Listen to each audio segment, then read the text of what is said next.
Hi, welcome to my chess lecture on the principles of opening chess play. Unfortunately, probably won't be able to cover all the opening principles in 10 minutes, so my plan is to cover the first two principles in this lecture and cover the third principle and guidelines in the second part. So, what are the opening principles?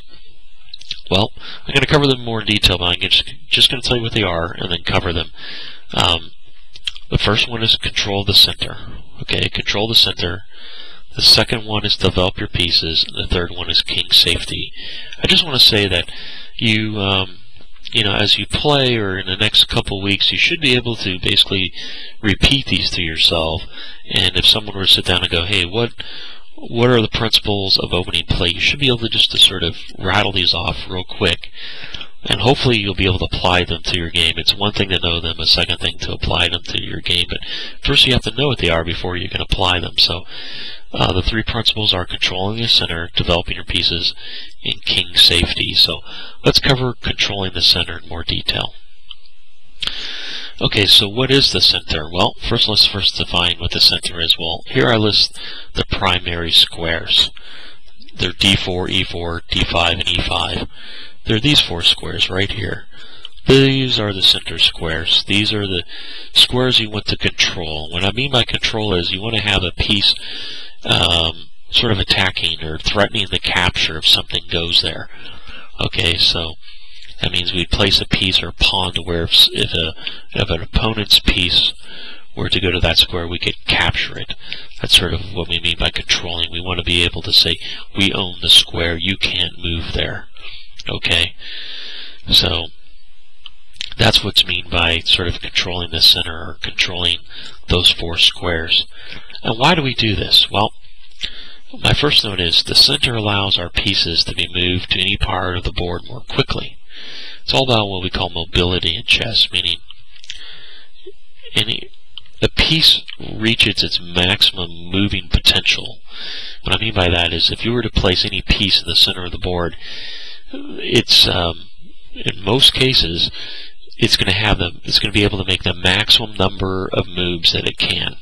Okay, so I would give it a try. Try putting different pieces in different parts of the board, and you'll realize that when the piece is in the center in these four squares, it can make the maximum amount of moves, and that's always good.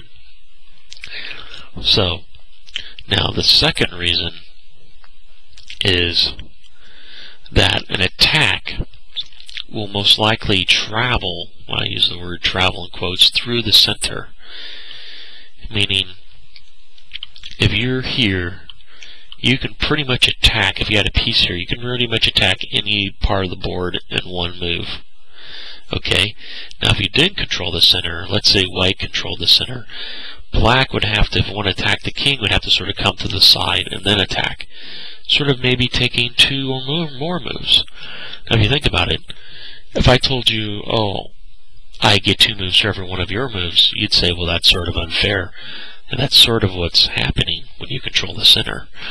You're going to be able to attack your opponent more easily, and it's going to take him maybe longer to attack you. And your pieces are going to be more able to move. It might be able to attack and then easily retreat for defense. Okay? This is the reason you want to attack or control the center.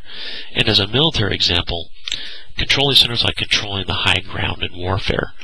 So if you understand the concept of controlling the high ground in warfare, you understand controlling the center. Let's move on to developing the pieces. Okay, developing the pieces. Basically, you need to develop all your pieces to a square where they're going to be able to carry out your strategy of attacking the king or defending. So you want to attack with all your pieces. I've covered in previous lectures, you just can't attack with 1 or 2 pieces.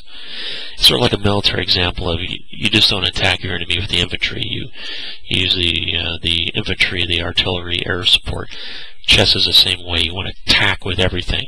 You want to get everything out and maybe attack with everything but 1 piece and leave that 1 piece behind defending. That's what you want to do. So you need to get out all your pieces. Okay? Now let's discuss maybe what they call sort of the natural development squares of the pieces. Not to say where they're all going to end up, when you're through the opening, but the most natural squares for the pieces. Now for the knight, it's actually like the knight on G1, it's actually F3. So here, let me show you what I mean. Meaning this knight here, its most natural development square is this. And it's the same thing for all the other knights. So this, for example, for this knight, it would be this square. Okay. Now I know I haven't really moved pieces around, but the other most natural square is this one. You're saying, well, there's already a pawn there, but obviously white is going to be moving some of its pieces. Let's say played E4, black played E5. Now, this knight, its most natural development squares are here and here. Okay, that's where generally when you move the knight, it's going to move in the openings to one of those two squares. The knight on G1 is probably going to move to here, and then this knight actually is probably going to move to here or to here. Okay, now the bishop, and I use the example of this bishop, is most likely going to develop to one of these 4 squares or this square. Of course, you'd have to move this pawn first, but generally it's going to be one of these 5 squares. And it's similar for, for the black bishop. Imagine if this black pawn was up, it could move in a similar fashion along here, or it could move to this square here. And same is true for the black bishops. Okay, so these, but I'm just using this one as an example. So for this bishop, just like all the other bishops, these are the natural development squares for the bishop. Okay, now for the rook and queen, just let me scroll down. I couldn't get it all on one screen. The rooks are usually developed to the center or to an open file, and the queen is flexible and usually stays close to home. And I usually put the rooks are just the backup. The rooks will usually stay on the back rank, meaning the rooks aren't really going to move up to the board. They're going to stay along this back rank in the opening. Okay, but they're going to tend to, the rooks are going to tend to come to the center. Okay, or maybe they're going to go to a place where, when I say an open file, that means to a point to where your pawn is missing. So let's say if the C pawn was gone, a natural development location for, let's say, this rook here would actually be to this C1 square. Okay, so if you're wondering where to place your rooks, it's going to be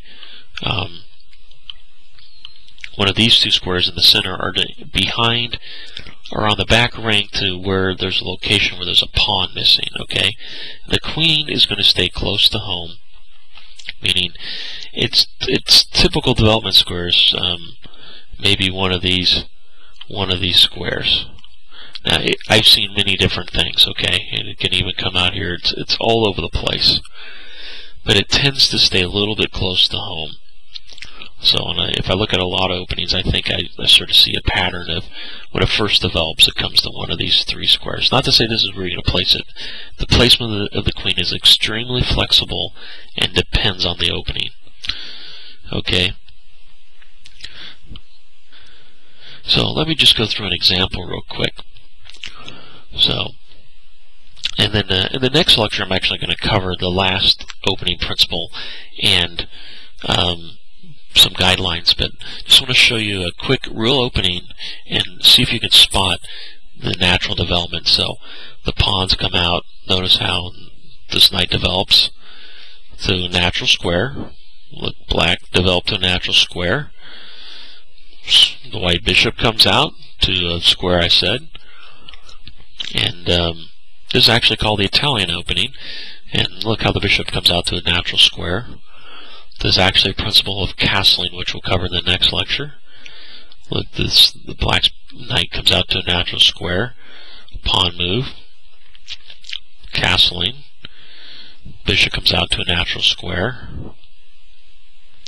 Now white develops its knight to a natural square. And this move, this is actually a real opening. And notice how all the pieces came out to the natural squares that I talked about.